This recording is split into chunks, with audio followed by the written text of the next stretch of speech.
Cici dan Nurfiza dengan NIM 1222072173.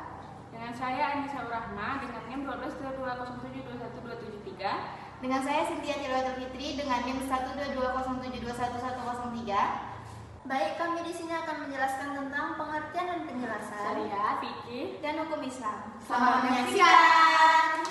Nah, ketiga istilah ini sering kita dengar baik di bangku kuliah, ceramah, maupun dalam kehidupan sehari-hari.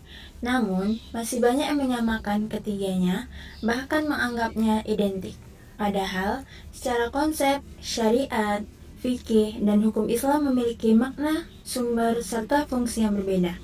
Kesalahan dalam memahami tiga konsep ini dapat berakibat pada cara pandang yang keliru terhadap Islam, seperti sikap kaku yang dalam beragama, mudah menyalahkan perbedaan pendapat, atau bahkan salah dalam menerapkan hukum Islam di masyarakat. Oleh karena itu, melalui video ini, kami akan menjelaskan pengertian dan penjelasan syariat, fikih, dan hukum Islam secara bertahap dan mudah dipahami agar kita memperoleh pemahaman serta menambah wawasan.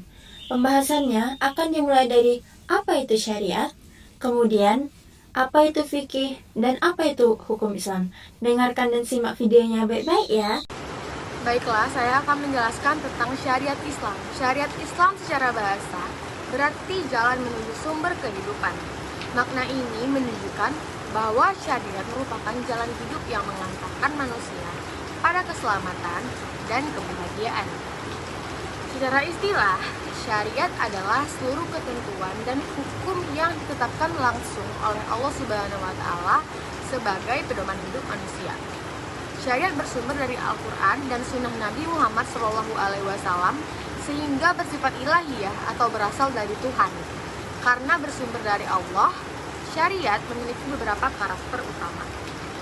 Syariat bersifat mutlak, sempurna, dan berlaku sepanjang masa. Artinya, ketentuan dasar syariat tidak berubah oleh waktu, tempat, maupun kondisi sosial. Syariat juga memiliki ruang lingkup yang sangat luas. Ia tidak hanya mengatur ibadah seperti sholat dan puasa, tetapi juga mencakup akidah, muamalah, dan akhlak. Dengan kata lain, syariat mengatur hubungan manusia dengan Allah, sesama manusia, dan lingkungan sekitarnya. Hal ini ditegaskan dalam Al-Quran, surat Al-Jathiyah ayat 18, yang menyatakan bahwa Allah telah menetapkan suatu syariat dan memerintahkan manusia untuk mengikutinya.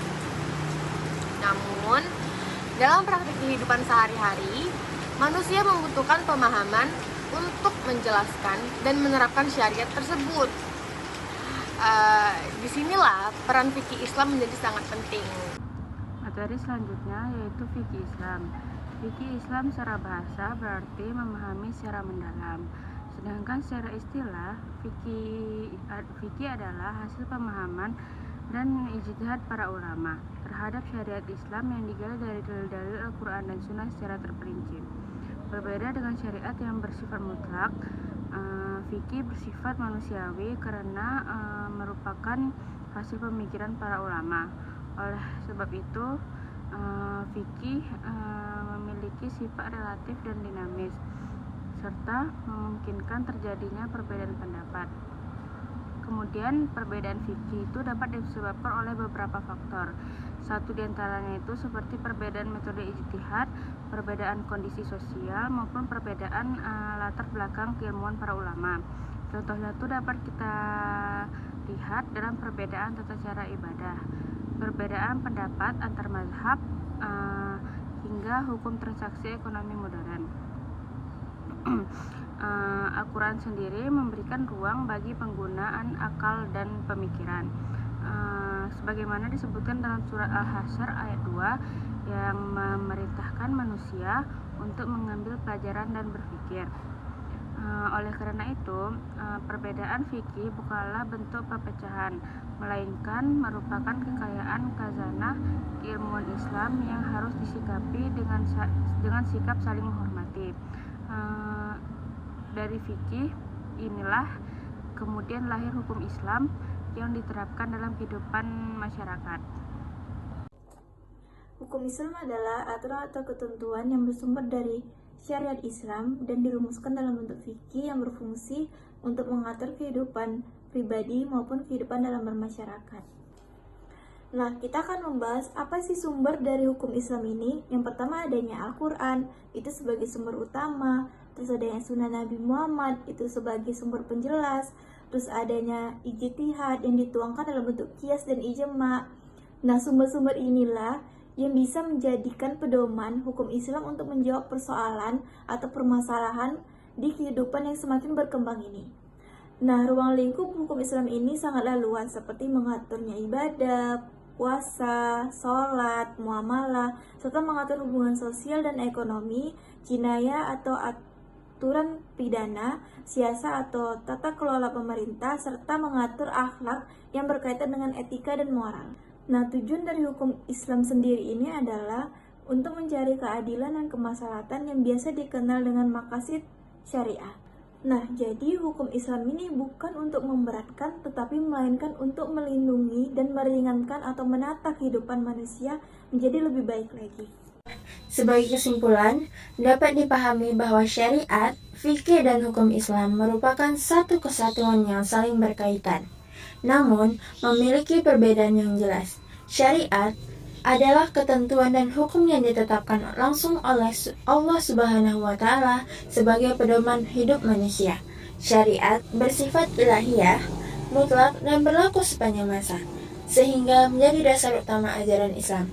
Fikih merupakan hasil pemahaman dan ijtihad para ulama terhadap syariat, karena merupakan hasil pemikiran manusia.